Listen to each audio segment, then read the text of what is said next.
और आइए बढ़ेंगे आगे। फरीदाबाद से इस बीच बड़ी खबर आ रही है। यमुना का लगातार यहां पर जलस्तर बढ़ता हुआ नजर आ रहा है और ओखला बैराज से लगातार पानी छोड़ा जा रहा है। यमुना उफान पर है, इससे फरीदाबाद में भी इसका असर दिख रहा है। फरीदाबाद के लिए इस वक्त टेंशन की स्थिति है, लोग पलायन करने को मजबूर हैं। फरीदाबाद में यमुना का लगातार जलस्तर बढ़ रहा है।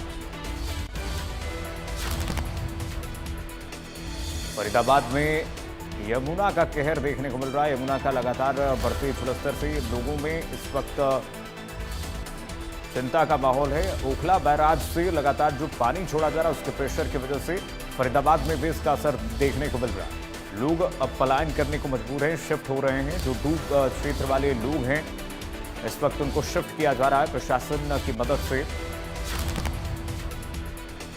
फरीदाबाद क्षेत्र के कई इस वक्त लोग प्रभावित हैं इससे। ये देखिए तस्वीर आपको दिखाते हैं। यमुना के बढ़ते प्रकोप का असर आप देखिए लोगों के खेतों में, लोगों के इस वक्त कई गांवों में इस वक्त इसका असर देखने को मिल रहा है। रिहायशी क्षेत्रों में देखिए लोग इस वक्त तटबंधों की ओर रुख कर रहे हैं। ये देखिए तस्वीर, गली की तस्वीर है। फरीदाबाद के इन गलियों में कैसे पानी का ये प्रकोप दिख रहा है। जलस्तर लगातार बढ़ते हुए यमुना का भयावह स्तर इस वक्त आप देखिए। प्रेशर देखिए यमुना नदी की इस जलस्तर को और उसके प्रेशर को देखिए किस कदर है। यमुना में जो पानी छोड़ा जा रहा है लगातार 1 लाख क्यूसेक से अधिक पानी जो छोड़ा गया त्रिकुंड बैराज से, उसका असर यह है कि लोहा ये घाट जो पुल है उसको बंद कर दिया गया है। रेलवे ब्रिज को ट्रैफिक यहाँ पर बंद कर दिया पूरी तरह से प्रशासन ने। और लोगों के घर डूब गए हैं, कई जगह सार्वजनिक स्थल डूब चुके हैं इस वक्त पूरी तरह से। और ये स्थिति इस वक्त दिल्ली के लोगों को भी डरा रही है, क्योंकि फरीदाबाद तक ये जो पानी का कहर है यमुना का, वो इस वक्त भयावह स्तर पर पहुंच गया है। ये देखिए लोहाघाट पुल की तस्वीर जो आपको दिखा रहे थे। ये देखिए पूरी तरह से कब जलमग्न हो जाए लोहाघाट पुल ये कोई नहीं कह सकता, क्योंकि लगातार इस वक्त जलस्तर बढ़ता हुआ नजर आ रहा है।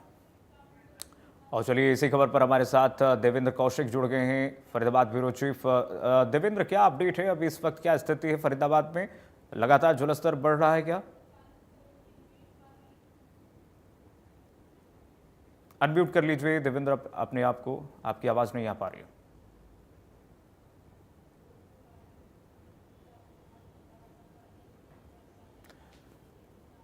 देवेंद्र का रुख करेंगे उससे पहले ही देखिए यमुना की स्थिति आप देख सकते हैं किस कदर भयावह बनी हुई है। लोग परेशान नजर आ रहे हैं और पूरी तरह से लोगों को यहाँ से शिफ्ट करने की कोशिश प्रशासन की ये भी है कि जो डूब क्षेत्र वाले यमुना से सटे इलाके हैं वहाँ से पूरी तरह से लोगों को शिफ्ट किया जाए, ताकि यहाँ पर पशुधन हानि न हो, जनहानि न हो किसी प्रकार की। क्योंकि मुख्यमंत्री नायब सैनी ने बैठक के दौरान बात कही थी कि कोई भी यहाँ पर स्थिति आउट ऑफ कंट्रोल नहीं होनी चाहिए। देवेंद्र अपनी बात पूरी कीजिए।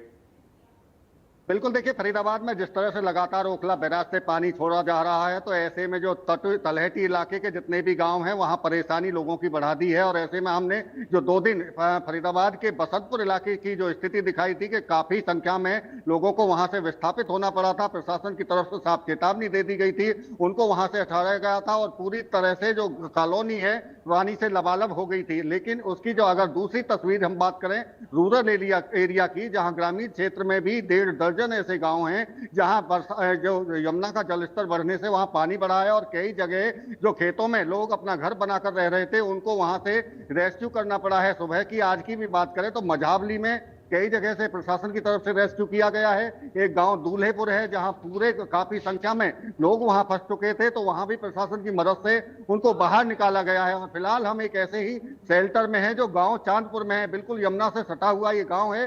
और जो खेत हैं उनके वो यमुना के दूसरे किनारे पे, यानी कि उत्तर प्रदेश की सीमा से लगते हुए यहाँ का रकबा है हरियाणा के गाँवों का। तो वहां लोग कुछ अपने खेतों में घर बनाकर रह रहे थे, लेकिन वो वहां फंस चुके थे और उन्हें भी सुबह के वक्त में वहां से निकाला गया है। 35 के करीब उनकी संख्या बताई जा रही है और गांव चांदपुर का जो सरकारी स्कूल है उसमें उनको ठहराया गया। मैं आपको तस्वीर भी दिखा देता हूं, देखिए किस तरह से काफी संख्या में जो बिल्कुल महिलाएं थी उनको वहां से निकाला गया। खेतों में बताया जा रहा है कि इनके कुछ सामान भी वहां पानी में बह गया था। और आपके तस्वीर देखिए, इस तरह की कुछ तस्वीर है शेल्टर की, जो कमरे हैं स्कूल के उनमें इनको ठहराया गया है। साफ तौर से आप देख सकते हैं। जो इनसे बात भी करेंगे।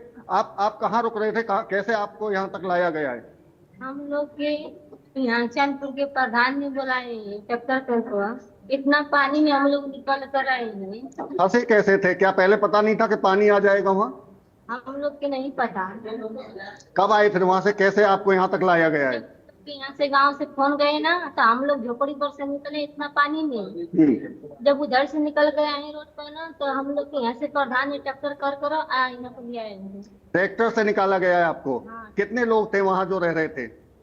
ये हमारे लोग यहाँ पर है सारे। वहाँ क्या करते हैं आप? खेती करते हैं? क्या करते हैं? परमल की खेती करते परमल की खेती करते हैं। तो खेती आपकी बिल्कुल डूब गई होगी, खराब हुई है? हैं। हम लोग की झोपड़ी सारी बह गई। झोंपड़ी भी बह गई है? तो सब झोपड़ी भी बह गई। जो पहने देह पे कपड़ा देते हैं हम लोग के, मतलब छोटे छोटे बच्चे हैं, क्या पहनाएंगे, क्या खिलाएंगे, या कैसे रहेंगे? देखिए ये तस्वीर है यमुना के जल स्तर के बढ़ने की वजह से, जो बता रहे हैं कि उनकी जो जिस झोंपड़ी में रह रहे थे वो झोंपड़ी बह चुकी है। छोटे बच्चे और इन तमाम लोगों के कपड़े और सामान भी पानी में बह गया। इसी की वजह से आप ये बताइए कि यहाँ आने के बाद में आपको खाना पीना या और जो बाकी व्यवस्थाएं मिल पाई क्या? सब बढ़िया है। हम लोग के खाने पीने वाले के यहाँ बढ़िया मिलता है। आप कोई टेंशन तो नहीं है? नहीं, कोई टेंशन नहीं है। देखिए और परिवार यहाँ बैठे हुए हैं। आप भी वहीं रहते थे यमुना के पार? क्या खेती, आप भी खेती कर रहे थे? क्या करते थे? पापा के संग आए। हैं? पापा के संग आए थे। पापा के संग आए थे। क्या हुआ था, कब कैसे फंसे? पानी से। तो पता नहीं चला आपको पहले कि पानी आएगा? पता था, फिर क्यों नहीं निकले थे? पानी का वेट कर रहे। पानी का इंतजार कर रहे थे, पानी आएगा तभी निकलेंगे, और उसके बाद फंस गए? नहीं नहीं, निकल गए उसके बाद।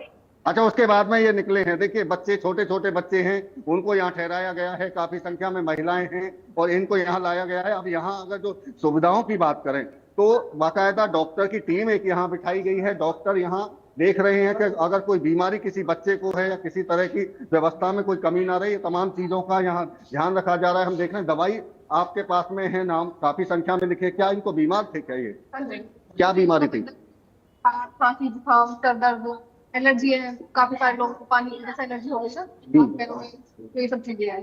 किसी को पेट दर्द है। तो क्या ये जो जल जनित बीमारियां, वो उस तरह की बीमारी इनको है? हाँ जी, बुखार और एलर्जी तो किसी तरह से होता है ना। हाँ। बुखार एलर्जी तो कोई पानी से होता है। बुखार है, एलर्जी है, क्योंकि पानी में फंसे हुए थे। और हमारे साथ में सरपंच भी है सूरजपाल, आप लेकर आए थे इनको क्या? हाँ जी सर। क्या हुआ था, कैसे सूचना आपको मिली कि फंस गए हैं? सूचना ये मिली थी, मेरा छोटा भाई है अरुण। मैंने इससे पूछी कि भाई वो हमारे वहाँ जो जंगल में रहते वो कहाँ है। उन्होंने कहा भैया अभी तक वो आए नहीं है। मैंने कहा तो उनका फोन नंबर मिला, इसने फोन मिलाया। मैंने उनसे कही भाई या तो तुम आ जाओ, बहुत ज्यादा पानी आ रहा है और आप आना पड़ेगा। ये थोड़ी हिचक रहे। मैंने कहा ना, मैं ट्रैक्टर ट्रॉलियर हमारे, आप आओ। तो वहां से हम गए, वहां से टीपो से निकाल के ने फिर ये कैंपी है जो हमने ट्रैक्टर लेकर के कैंपी पे ले गए। कैंपी पे से फिर लेके आए। अच्छा, लेके तो आप आ गए, लेकिन जैसा कि जिक्र पहले ही बता रहे थे कि पुलिस थानों से, पुलिस की तरफ से भी पहले सूचना दी गई थी आसपास के गांवों में कि आप बाहर निकल जाइए। तो क्या निकल नहीं पाए थे या किसी ने ध्यान नहीं दिया? क्या हुआ, क्या था? नहीं, ये निकलते, इनसे पता थी लेकिन ये निकलते नहीं है। इन्हें समझे कि पानी इतना है नहीं, लेकिन हम तो कर लेने फिर थोड़ी सी जोर जबरदस्ती करके जब निकाल के लाएंगे। अच्छा, अभी भी तैयार नहीं थे वहां से आने के लिए क्या? हाँ, तैयार नहीं थे, इन्होंने पता नहीं था इतना पानी आ जाए। बता रहे हैं इनका सामान भी वहीं बह गया। झोपड़ी जिस झुग्गी में रह रहे थे वो भी खत्म हो गई है। वो तो हो जाएंगे जी खत्म। तो पानी इतना आ गया झोपड़ी, वो तो सब सामान तो बह गया जी। जो कुछ सामान लेकर आए साथी। तो ये क्या खेतों पे रह रहे थे, खेती कर रहे हैं वहाँ? किस चीज की खेती कर रहे हैं? वो वहाँ पे परमल बोते हैं जी, जैसे ज्वार है, बाजरा, सब्जी उसके लगाते हैं जी।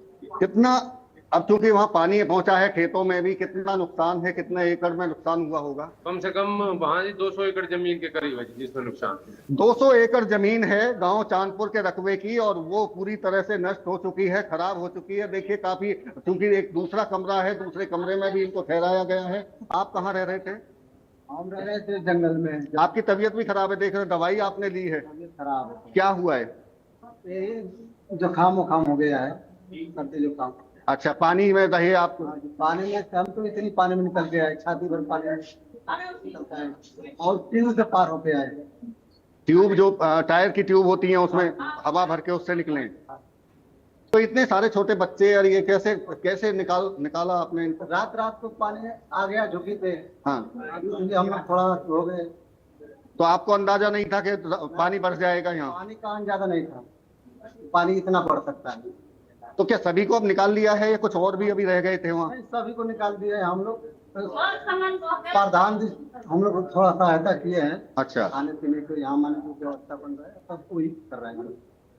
व्यवस्था से आप संतुष्ट हैं? खाना वाना, बच्चे भी हैं, खाना सबको मिल रहा है? हाँ जी, खाना मिल रहा है।